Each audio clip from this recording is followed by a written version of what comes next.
All right, so we both had a chance to watch the new MobLand series that came out. Well, the first episode, at least, that just dropped. What were your thoughts, initial thoughts here on this first episode? Well, like so many things, without any prelude uh, or prologue or foreknowledge, it took me a little bit to start understanding what was going on. And the kids in particular, there was what was it, Tommy and I guess quick overview. So in this first episode, it's establishing a few different characters. So it looks like this is taking place in England. Would you yeah, I believe agree with London. that? Yeah. So it looks like it's somewhere in the UK. It's not Ireland as I had thought it might be.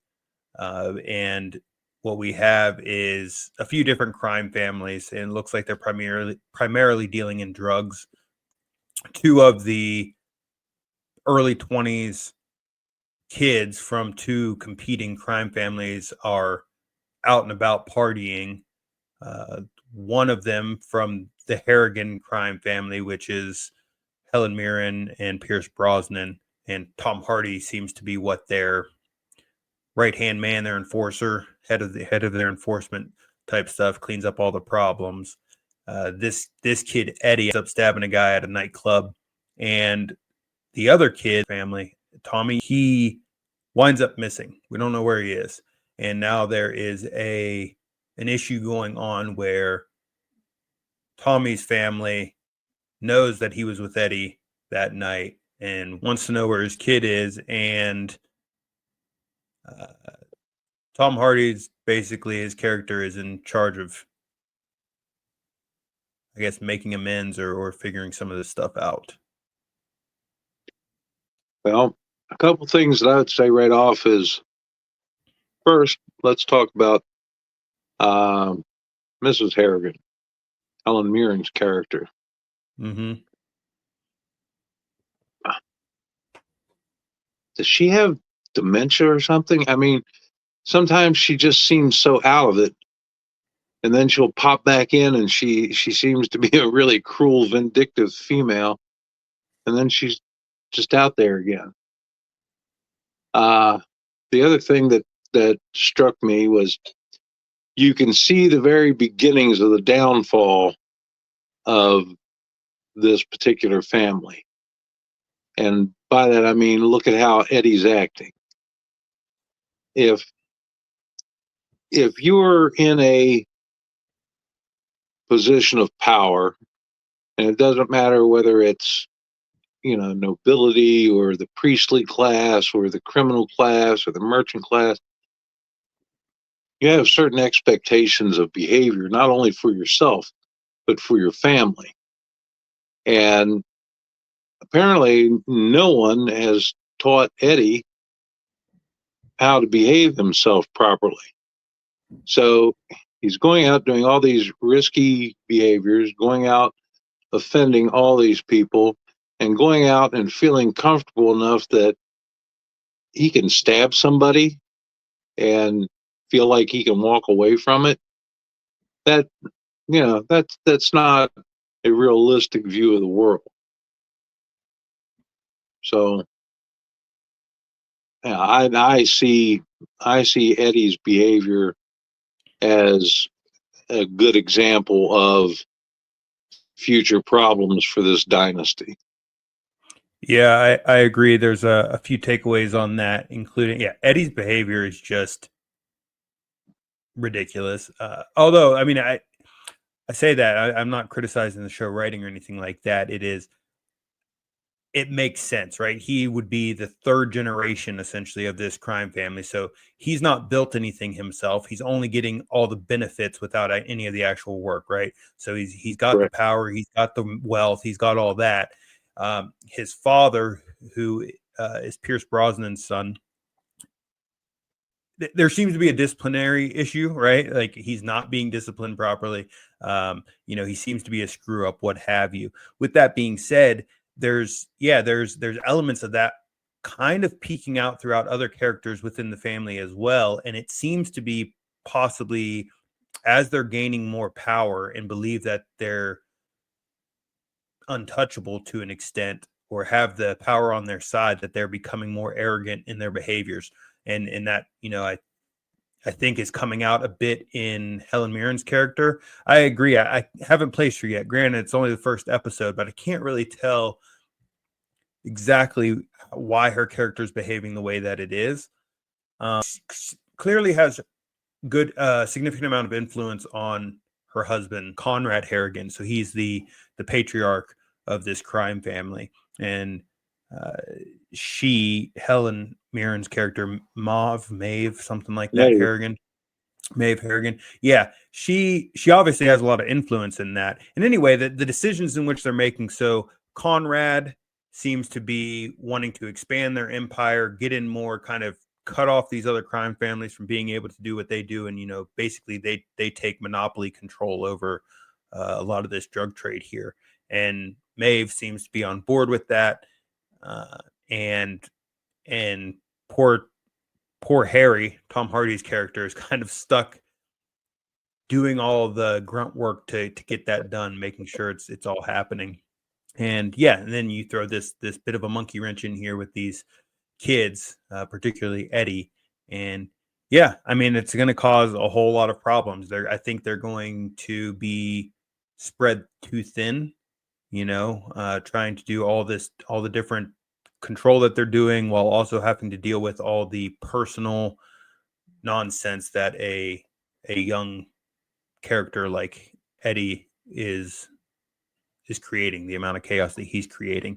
And on top of that, did you notice, do you think that one of the Harrigan children, particularly Sarah, I think Serafina might be her name, is yeah, not, yeah, do you think that that's a bastard child or something? The way that Mauve yeah, I think she interacted with definitely her? has a different mom because of Helen Mirren's.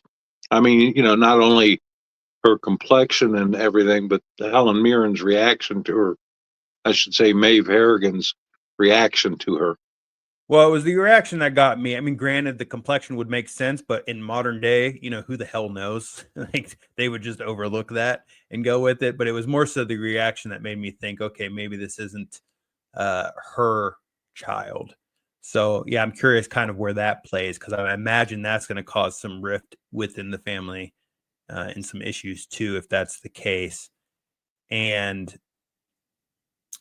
I had another thought, but it just left me. So anyway, yeah, I'm kind of on the same boat here. I'm curious to see where some of this plays out in terms of what happens. Any thoughts on where Tommy may be, or what's going on with that? Last we saw him, he was standing there with Eddie. Eddie throws the knife into the water, and I think that was the last we saw them for that night. Well, if I had to guess, I would bet that Eddie killed him somehow. Oh, really? And Why do you say that? well, he in the movie he literally just stabbed another guy 5 minutes before that, and now here's here's the his number one rival in the crime world, in Yep. their area of the crime world, and he is now no longer snorting coke off the back of my hand. Now he's challenging me and saying that the thing that I just did was foolish. Right? Eddie, like I said, doesn't seem like a particularly stable person. I could see him just deciding that, if you're going to say these things about me, then, I'm going to do something harsh to you. And, he does. And I don't know. It's Yes, completely possibility. speculation on my part. Yeah, I don't see that. I mean, it could be a possibility for sure, but I don't know. I don't see that. I mean, for one, he didn't have a weapon anymore. Two, they seem to have been friends, even though they were rivals at the beginning. And then whenever the other two boys are introduced, that's whenever Eddie gets kind of upset, because he seems like he just wanted to hang out with Tommy, and and then Yeah, but why even did he after he want had to hang thrown. out with just Tommy? Oh, I Uh think huh. that they were just friends. I think that even though, their families might be That's the thing is I don't think either of them, or particularly Eddie, pays attention to the family stuff, which is why he behaves the way he does. So to him, Tommy's just, a friend of that similar status, and they can hang out. Whereas the other two boys, for example, I don't even know who they were or what their roles are, but clearly they were more they knew of their crime family background with the way they were talking with them in the Uber or whatever ride that they had to the club. But yeah, I don't know. I think I don't really have any guesses as to what's going on with Tommy. I don't. Well, who knows? I guess he could be like that would make sense if they're going to keep him dead for or missing for the long run of the show. I'm not entirely sure. I don't see Eddie having killed him. But I could be Yeah, wrong. I think Eddie has some issues going on, beyond lack of good discipline. I think that he has at least some level of sadism and narcissism going on. Hmm. I think that if it would amuse him to attack Tommy, then he would do it. Yeah. Also, the other thing that I saw in there that just bothered me was their utter lack of security when it came to phone things. They take a picture of the two of them doing drugs together in the back of the cab, and instead of erasing the picture, He just he throws just the phone tosses the out. phone out the window, Yeah. right? I thought Which that was very silly much too. leaves that picture open to being found But to by me, that some. shows, yeah, that demonstrates Eddie's stupidity. Like Correct. he's aware enough that, oh, I don't want this picture to be like this is illegal type of thing. Don't need that out there type of thing. But not smart enough to go that next step and realize, well, yeah, just throwing a phone out the window doesn't stop the picture from being there. But the same, I mean, he's in the club, stab someone. Like you have to know, like first of all, you're surrounded by a ton of people. But again, the arrogance of thinking you're protected and untouchable. Uh, and that was a bit bizarre to me, the nightclub and the owner and all that, because you know how Harry, Tom Hardy's character Harry, goes there after this whole incident, trying to figure out what's going on, look at the CCTV footage and all that. Well, the people at the club were very much aware of who Eddie is, at least Eddie himself. And then the nightclub owner also knows who Eddie is. He spoke to him and everything and seemed to be on familiar terms with him. But then it seemed like they weren't prepared for Tom Hardy's character Harry to show up, like the Harrigan family to show up. Like I don't know. It seems like okay, you know that he's high enough status. That's why you're letting him in the club, come and bring friends, all this type of stuff. You're on first name basis and all that, but you weren't prepared for his crime family to show up after he had stabbed somebody that night. I don't know. It seemed bizarre to me. Yeah, well, maybe they were prepared for somebody to show up, but they didn't know. They didn't know what is Tom Hardy's character's It's Harry. He's Harry. Harry. Yeah, maybe they didn't know Harry in particular, and that's why they were reticent to allow him access to anything because maybe you're who you say you are, but maybe you're not. That I don't know. That's speculation. But back to the phone thing, it's not just Eddie that made me cringe.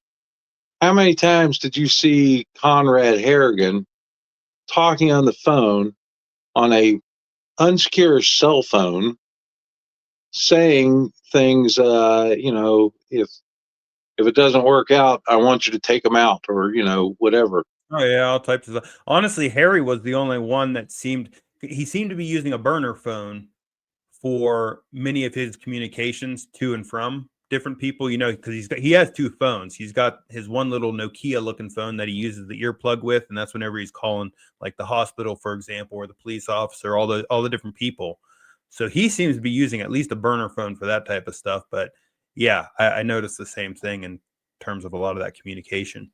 Yes, let's see how much evidence I can put out here in this Because yeah, one they did the same conversation. thing, right? When they were at the boxing club, which seemed to be what, Switzerland territory.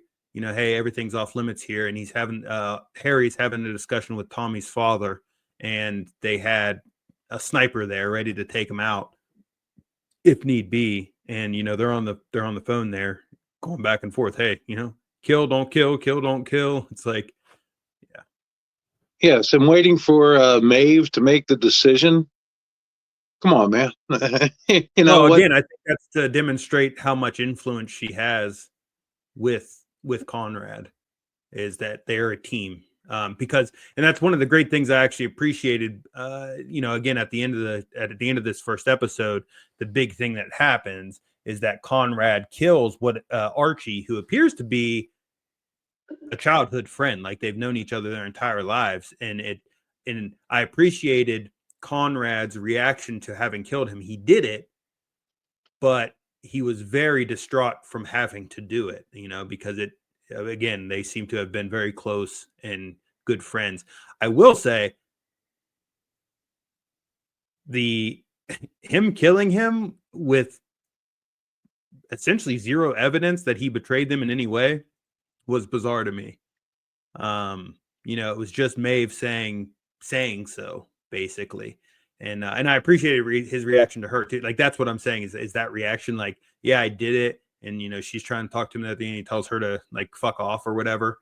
And I thought it was a good scene and everything. Although I was really hoping for a bit more evidence, because even whenever Archie had the gun to his chest about to be killed, he's still like, "What are you talking about?" Like, he genuinely seemed, either it's bad acting and he should have been more like knowing that he's gonna die, or it was very good acting, and to me it looked like an innocent person that's very confused as to what the hell is going on.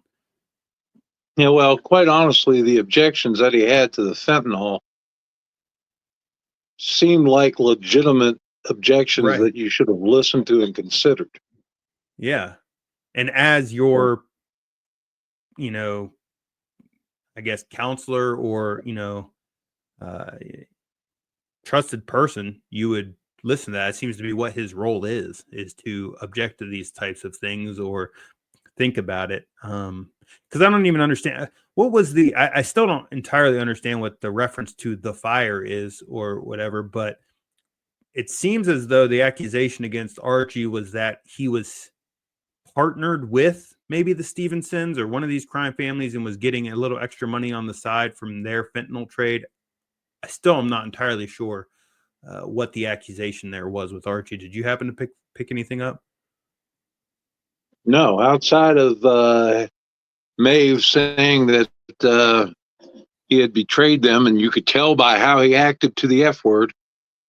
Yeah, and Uh, then Conrad uses it twice there during that family meeting. He says the fire twice, and I'm waiting. I'm like looking at the screen, looking for a reaction from Archie, and he's just chilling there. I'm like, nothing, no reaction happened. I wouldn't. Maybe that's the point. Maybe he really was innocent and May fucked up. Yeah. well, like I said, she seemed kind of in and out with the mental capacity to me.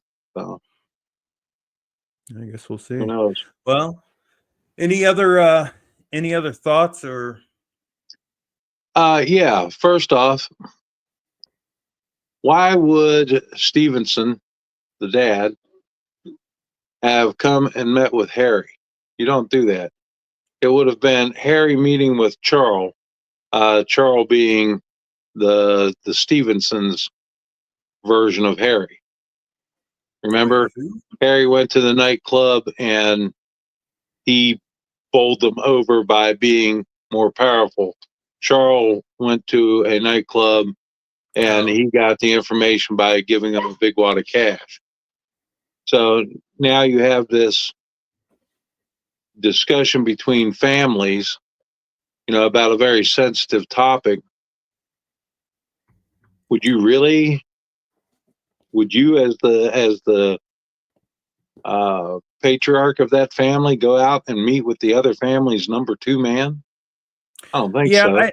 I thought about that a little bit, and because I agree to some extent, although again, with the way they're playing it, it seems the Harrigans, if they really are significantly more powerful, not to mention, the reputation with Harry, he seems to be the one that does all of the work. I mean, the opening scene is him doing the mediation between two crime families or whatever.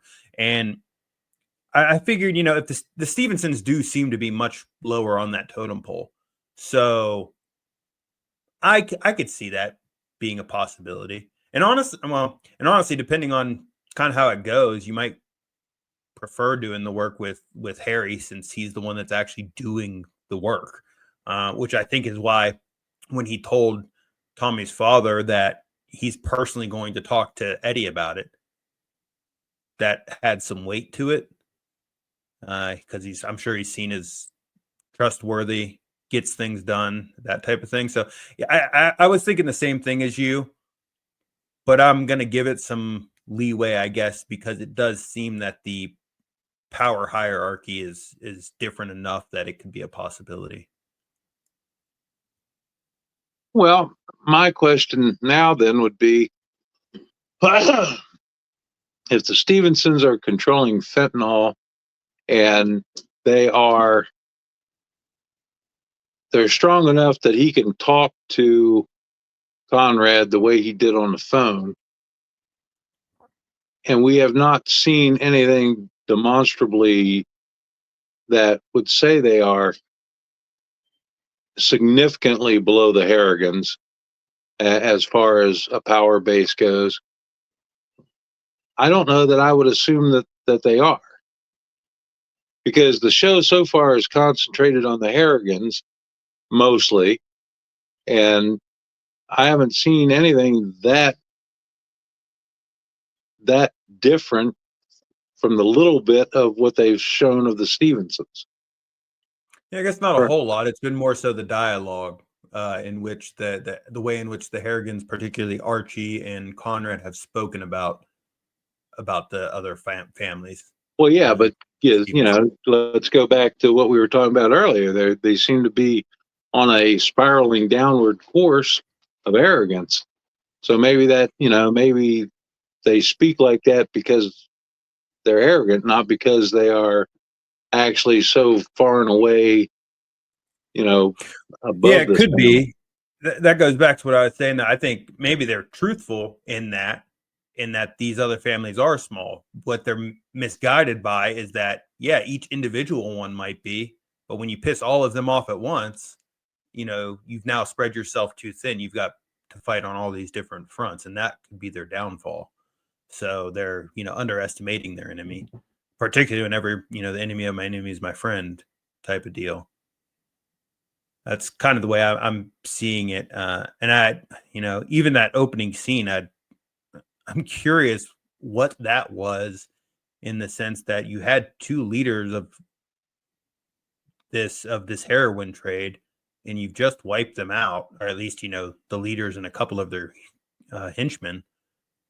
What are the ramifications of that?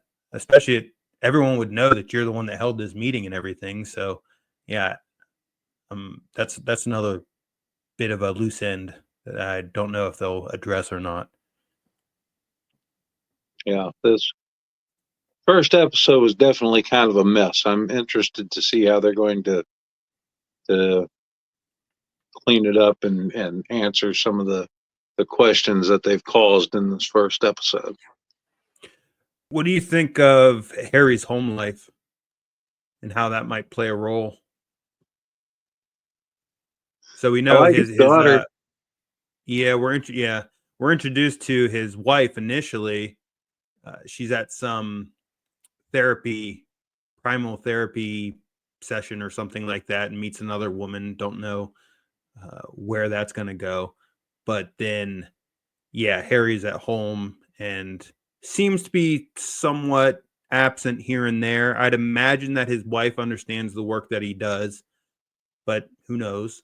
And there's a little bit of strife going on with the family, and they're planning on doing some couples counseling or something like that. But they seem to be on good terms. I liked the daughter as well for the little bit that we saw her.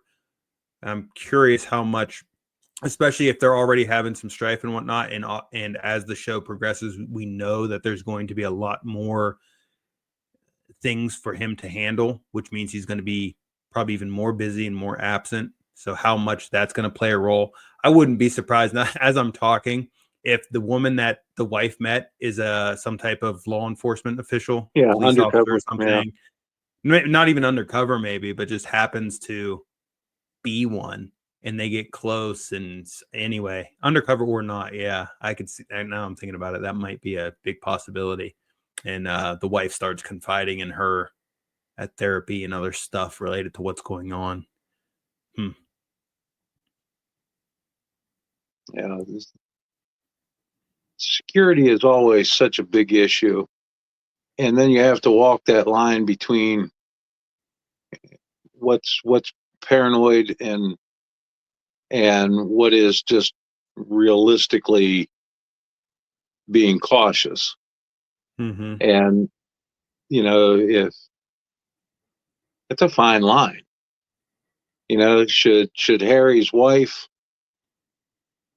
Should Harry be concerned that his wife makes a new friend? Is that just too damn paranoid, or is that one of those things where you say, well, I'm involved in a criminal activity that Mm-hmm. is what I do for a living. So by default, I have to always be watching for this, because they're going to try to find ingress to what I'm doing, and my wife would be a weak spot that they could use. So I tend to, I think, fall on the more paranoid side of it. I would be more cautious. If you're going to have this friend and you have these resources, then use those resources to check them out. Yeah, Right? I mean, and who knows? He may do that in the future when he finds out that maybe she has made a friend. Although we don't know that for sure. But I'm in agreement with that, and that's where I'm curious how his home life is and if his wife understands what he does and everything. Because I think you would need to be pretty solid on that understanding as a family, as a couple. I don't know. I mean, I don't know what their problems as a couple are, but they do seem to be, they do seem to love each other. They do Mm-hmm. seem to have a pretty amicable relationship, and he seems real open to making sure that it works, Yeah. which I thought was pretty cool because how easy is it if you're doing a brutal trade to allow that brutality to enter all aspects of your life? And he doesn't seem to. She has genuine concerns, and he was doing a piss poor job of apologizing, but he was trying to apologize. Yeah, that's what And I really like Harry's character and their relationship so far, he and his wife, and that's where and yeah, that's why I yeah. appreciated his daughter so much, because she knows dad's out of his depth here, and she's writing little notes to him. And Yeah, exactly. Well, and that's where again, that kind of goes back to what I said. I feel as though Harry probably has a bit of a reputation all over the place, right? He even says it maybe there at the meeting with the Stevenson with Tommy's father, where if I say I'm gonna, I get. Oh no, he said it to his wife whenever he was heading out the door. It was a bit of a joke almost, but when Harry says he's gonna do something, he gets it done, type of thing, and yeah. So I'm yeah, I mean, I enjoyed the first episode for sure, and I'm looking forward to seeing how some of this plays out. There's yeah, it could go in a lot of different directions right now. It's only the first episode. yeah, I'm enjoying it. All right. Well, until the second episode, chat with you later. Okay.